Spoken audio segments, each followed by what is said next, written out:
அஸ்ஸலாமு அலைக்கும். இன்னைக்கு நம்ம ஹாசரா கிரியேஷனில் பண்ண போகிறது ஒயிட் பேபிகார்ன் கிரேவி. ஒரு பேனில் கொஞ்சமாக எண்ணெய் சேர்த்துங்க.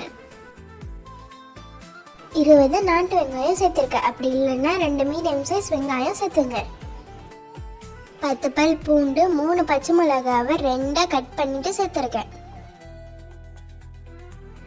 மல்லிக்கீரையோட தண்டு, கொஞ்சமாக கஸ்தூரி மேத்தி, 10 முந்திரி சேர்த்து வதக்கிக்கலாம்.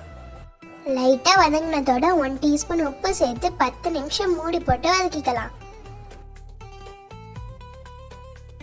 10 நிமிஷத்துக்கு அப்புறம் லைட்டாக கூலானதோட ஒரு மிக்ஸி ஜாரில் சேர்த்து பேஸ்ட்டாக அரைச்சிக்கலாம். அதே பேனில் 1 டேபிள் ஸ்பூன் பட்டர், பேபிகார்ன், கொஞ்சமாக உப்பு, பெப்பர் சேர்த்து லைட்டாக ரோஸ்ட் பண்ணி எடுத்துக்கலாம்.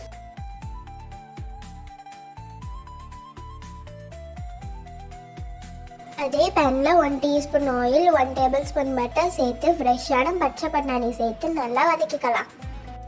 பச்சை பட்டாணி ஆப்ஷனல் தான், உங்களுக்கு வேணும்னா கேரட், உருளைக்கிழங்கு கூட சேர்க்கலாம். அரைச்ச பேஸ்ட்டையும் மிக்ஸி ஜாரை அலசி தண்ணியும் சேர்த்து நல்லா வதக்கி விடுங்க. அப்புறமா மூடி போட்டு ஒரு 2 மினிட்ஸ் குக் பண்ணுங்க. 2 மினிட்ஸ்க்கு அப்புறம் பேபிகார்ன் சேர்த்து நல்லா கலந்து விடுங்க. கிரேவிக்கு வேணுங்கிற அளவு தண்ணி சேர்த்து பேபிகார்ன் வேகிற அளவு குக் பண்ணிக்கலாம். கிரேவியோட டேஸ்ட்டுக்காக கொஞ்சமாக fresh cream, 1 tablespoon butter, kasuri methi சேர்த்து 2 மினிட்ஸ் மூடி போட்டு குக் பண்ணுங்கள். 2 மினிட்ஸ் குக் பண்ணி எடுத்தீங்கன்னா சுவையான ஒயிட் பேபிகார்ன் கிரேவி ரெடி. இந்த கிரேவியை சப்பாத்திக்கு சாப்பிடும் போது செம்ம டேஸ்ட்டாக இருக்கும்.